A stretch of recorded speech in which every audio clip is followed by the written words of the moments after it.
let's talk about most common build you're going to see out there right now. Holofall, Fey or Purity, usually interchangeable. Mistcaller, shoes are usually Healer's Choice, Stalker, Cleric, Merc, kind of whatever. Helmet, usually the Zerg will bring a couple cleanses, a couple knights, maybe a Guardian. Helmets are pretty interchangeable. Limb Cape, your consumables as always. Let's start off with the pros of the build. You're mobile. You can get wherever you want to go. If somebody's still chasing you somehow, you can fear them away, keep walking. If somehow they snare, stun, whatever, you can cleanse it, keep walking. There's no reason you should ever get caught on this build. This build is just way too mobile to get caught. Now, like in most games, Albion's no different.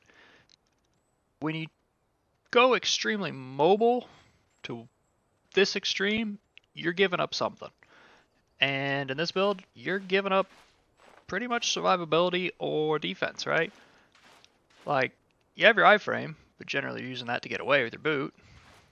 You have your E, which is again another iframe, but usually you're using that to heal, so that's not really defensive. And then Fey and Purity, like, sure they bop people away, which is cool, but if you're playing a DPS with an IQ of above like 15, just like you're on Stalker Shoes, all they're gonna do is just Stalker Shoe in and keep hitting your Stalker Shoe out. Like, it's cool. It's a nice little gimmicky tool. It's great for kiting, which is what it's used for tanks who don't usually run iframe shoes or don't have any way around it, so they just get feared away. But it's not a defensive. The other big drawback that people seem to forget or don't care about or don't realize is Fey and Purity both do damage, right? And Fey especially does dot, so it holds it for a lot longer, which is resilience is what I'm talking.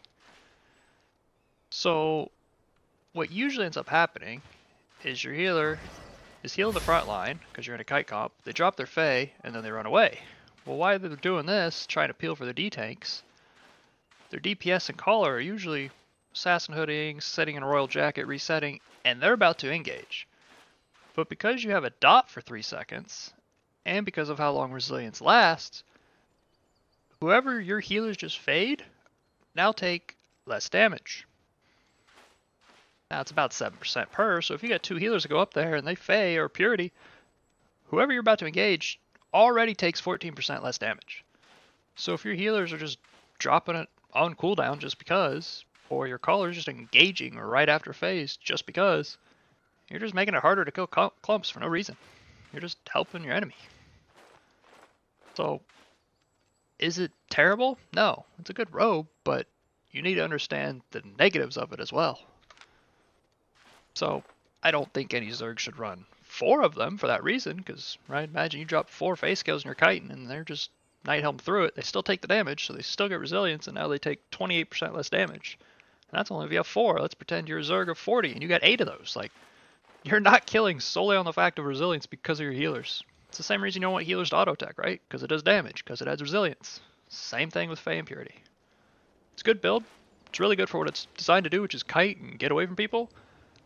But it does have negatives, and just play around them. As long as you know what this build can't do and play to your strengths, solid build.